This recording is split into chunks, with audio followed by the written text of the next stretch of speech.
Hey Tim, look at this. Needs work. Hey Tim, how about this? Still needs work. Darn it. How about this? Nice, high five.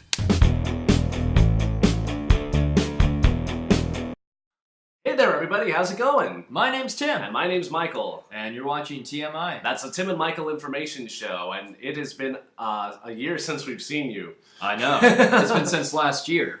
Since last year. Something. This is our first official episode. I say official because we may or may not have snuck a song prior to this upload. Wow, it's 2014, so it's time to get used to writing 1-4 instead of 1-3 on every single date that you have to sign. And I just wrote some checks today, and it's the weirdest thing I've done in a couple days. No, 4. Yeah. And so what we actually, what I wanted to talk about today is, Tim and I talked about it briefly, is being honest with your time. Mm-hmm. And I guess that may or may not be the title of our episode. I got a call the other day from a good friend, Mark, Skippy, and we actually just started reconnecting music-wise. He plays bass, and I play guitar for a while now. And I just wanted to hang with him one day. Then he asked me if I could, come over and maybe jam with him in the studio.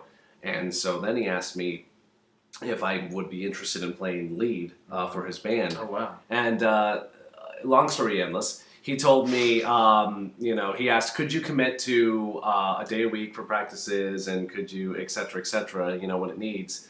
And I told him, I honestly can't give you an honest answer to that until February 2nd.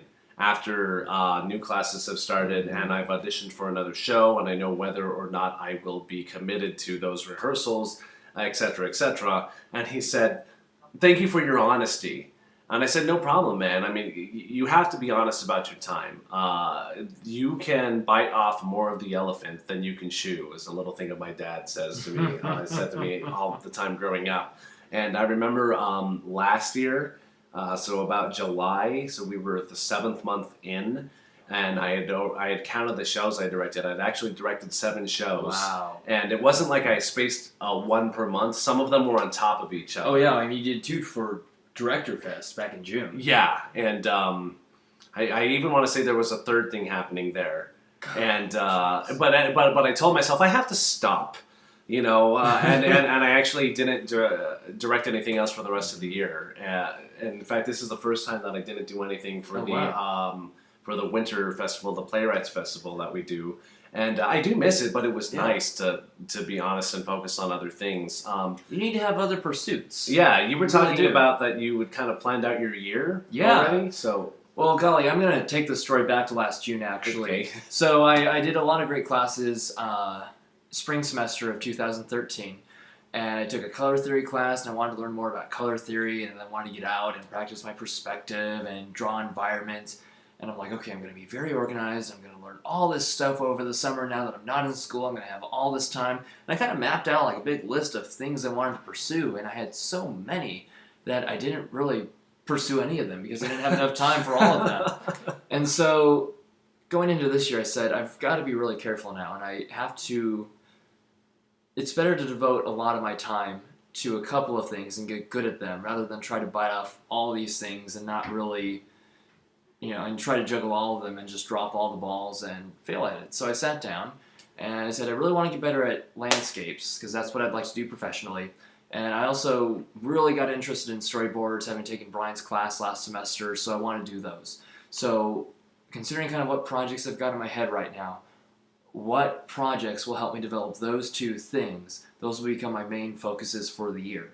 All the other things that I'd like to do, like getting better at anatomy, I'd really like to do that, but it's not as crucial for my career. That's something I'll do maybe on a once-a-week basis or just on an as time permits basis. I can shoot it in there when I have extra time, but if there's a really big time crunch and I've really got to focus on these 2 big projects for environment and storyboarding, well, then I can just kind of put anatomy off to later and I won't feel bad because it was only a side project to begin with. Yeah, and it's funny, you were mentioning about giving equal time to certain things because, I draw and I play guitar and, there's my whole theater thing. And Brian actually sent me an email the other day and he says, you want to make sure that you don't lose the momentum because once the ball gets rolling, if you ever stop it, he says it's hard to, get it rolling again. And this is from Brian, and he knows what he's talking about. And it is important that you keep practicing certain things. And so I always make sure, because even if I'm doing theater thing and directing shows, I mean I never stop playing guitar or drawing, or even if I'm doing a full-on illustration project, there isn't any time that I don't strum on the guitar. You have to be realistic. And so I think for you guys, Tim came from I don't know if you realized, you came from being honest with your time for yourself. And, I had to, yeah. And my thing is being honest with your time for somebody else. Because professionally, you have to know what you can do and when you can do it and how much you can take on. Especially in this industry, in the art industry that is so based on freelance. You're kind of your own boss, and you have to decide how much time you have for stuff. And if you can do projects at the same time, if you know your workability really well and you can manage that, great.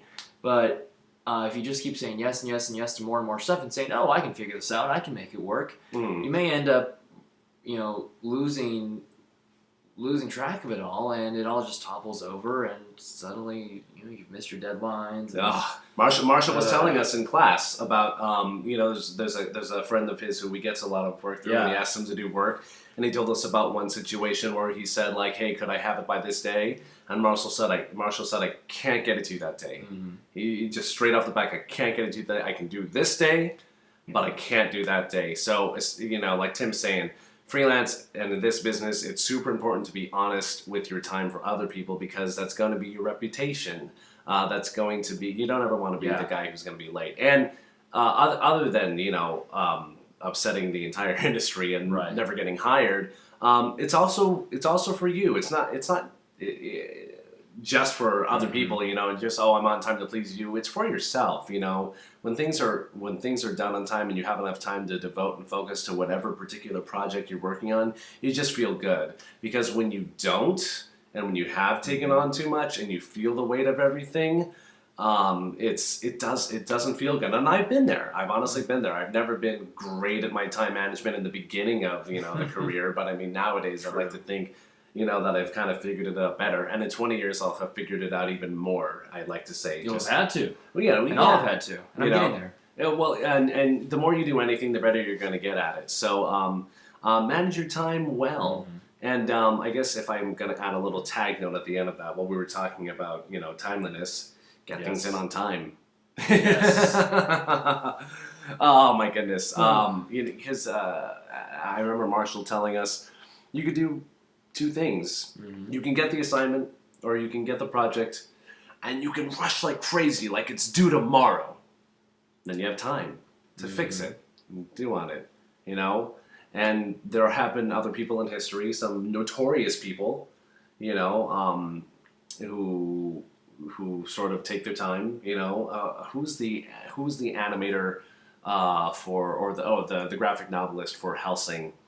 I hear he takes his time. I don't know who that is. And granted, you don't want to be confused, guys. There are some professionals in history who you have seen, like Norman Rockwell, I heard, who could take their time, but that's because he was Norman Rockwell. Right. You don't ever want to be that person, Be honest with your time and just, get things done and allow yourself the luxury of being able to breathe, and so that's what we want to impart with you. Absolutely, and you're just going to create better work as a result of it. If you're enjoying the process and you're enjoying the exploration, then it shows in your work. It's perfect. Well, I said all I needed to say about that. I don't know about you. I think we can close on just some practical advice I have. We've kind of talked about the importance of time management and being honest with your time and not taking on too much. And I think especially when we're young professionals and we're just trying to get started, we're willing to kind of cut corners or make sacrifices in order to get ourselves going, saying that, oh, well, once I get going and I get started, it'll be worth it. And one thing we're tempted to do often is to say yes to everything that comes our way. Do you want to work on this? Do you want to do this for me? It's going to be free. And do you want to do this? It could be really beneficial for your career. It is okay to say no. Yes, it is. It is okay. I could feel where you were going with that. Know, right? Don't ever feel bad about saying no when you have to say no. If it's not right, say no. If it's too much, say no. You know, you don't want to say yes and it be the worst yes you ever said. You know, it's okay to just say no. You know, and don't feel like you've missed out on an opportunity. Be honest with yourself. Yes. Be honest with your time. There will always be other opportunities. You've come this far. You will continue to meet people. You will continue to get opportunities. So saying no to this one thing is not the end all be all if that's just what's best for you. So, yeah. Well, we'd like to thank you so much for tuning in once again to being honest with your time. We try to keep it as short as possible. Can I watch this 15-minute TMI episode? No. But I can say yes to the 10-minute one. Look at that. There you go. That's how I live my life. So thanks, everybody, and we wish you a happy new year. So enjoy 2014. Hey guys, go ahead and put a note in our digital mailbox, tmi.art.productions@gmail.com. whose coffee is this?